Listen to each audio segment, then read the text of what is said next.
Magandang araw! Nandito na naman tayo upang pag-aralan ang asignaturang health para sa ikatlong linggo. Ang ating aralin ay, ang tubig ay tipirin. Mga mag-aaral sa unang baitang, handa na ba kayo? Halina't simulan na natin.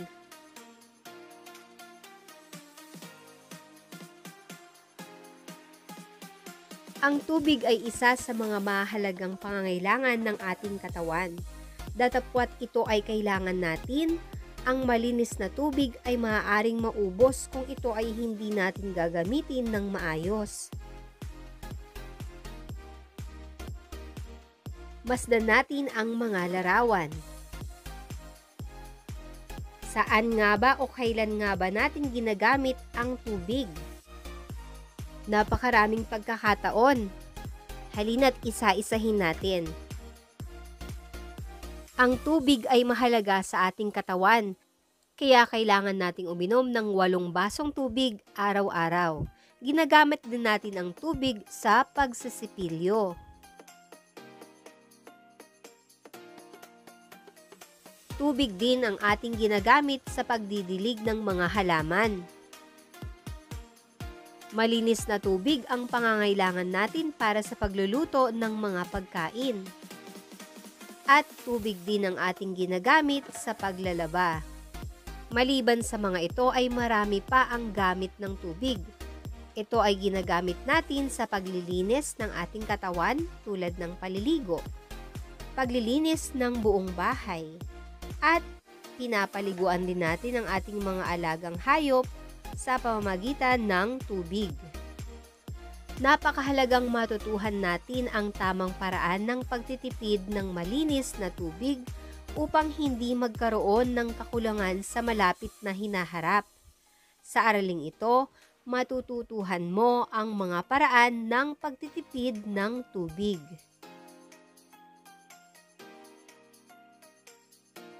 Narito ang mga paraan ng pagtitipid ng tubig.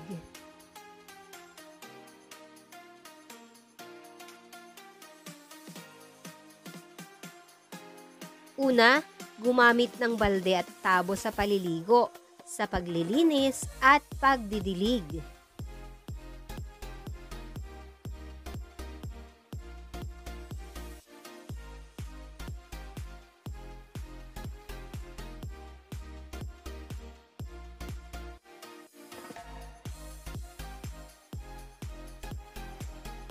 Pangalawa, isarado ang gripo kapag hindi ginagamit.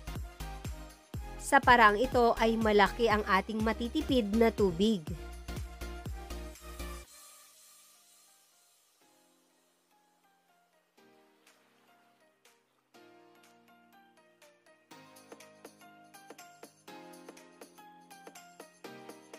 Pangatlo, gamitin ang pinagbanlawan na pambuhos o panlinis ng palikuran.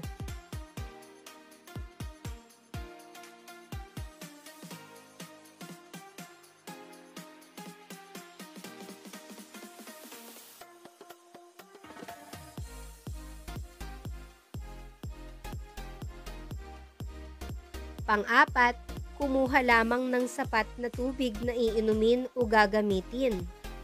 Yung kaya mo lang inumin ang iyong kukunin upang hindi ito masayang.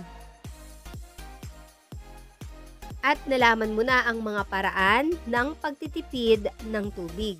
Kaya naman, dumako na tayo sa mga pagsasanay.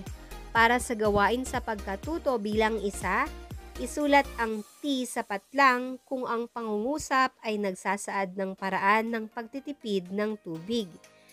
Isulat naman ang M kung ang pangungusap ay mali. Isulat ang sagot sa papel. Unang bilang, maglaro ng tubig kasama ang iyong mga kaibigan. Ang sagot ay M, mali.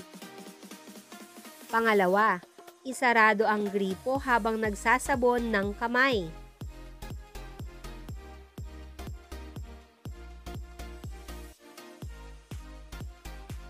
Ang sagot ay T, tama. Pangatlo, hayaang nakabukas ang gripo habang nagsisipilyo. Ang sagot ay M. Mali. Pang-apat, gumamit ng shower kaysa sa balde at tabo sa paliligo. Ang sagot ay M. Mali. Panlima, gamitin ang pinagbanlawan ng labahing damit na paglinis sa palikuran.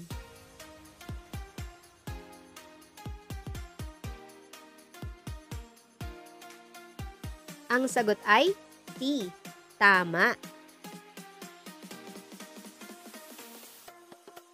Para naman sa gawain sa pagkatuto bilang 2, iguhit ang bilog kung ang larawan ay nagpapakita ng tamang paraan ng pagtitipid ng tubig. Iguhit naman ang diamante kung mali. Maaaring i-pause sa bahagi ng videong ito upang magkaroon ka ng mas sapat na oras sa pagsasagot.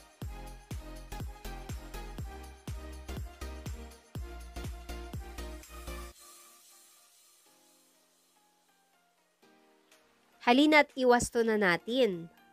Ang sagot sa unang bilang ay diamante.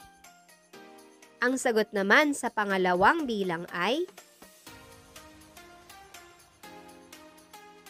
bilog. Sa pangatlong larawan naman, ang sagot ay bilog din. Ang larawan sa pang-apat, ang sagot dito ay bilog. At ang panlimang larawan, ang sagot dito ay diamante.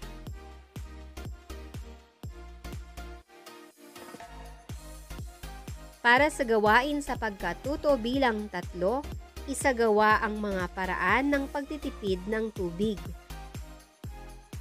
Kopyahin at punan ang chart sa pamamagitan ng pag-check. Mga gawain. Unang bilang, gumamit ng balde at tabo sa pagligo. Nagagawa mo ba to o hindi? Pangalawa, isarado ang gripo kapag ito ay hindi ginagamit. Pangatlo, kumuha lamang ng sapat na tubig na gagamitin. At pang-apat, gamitin ang pinagbanlawan na pambuhos o panlinis ng palikuran.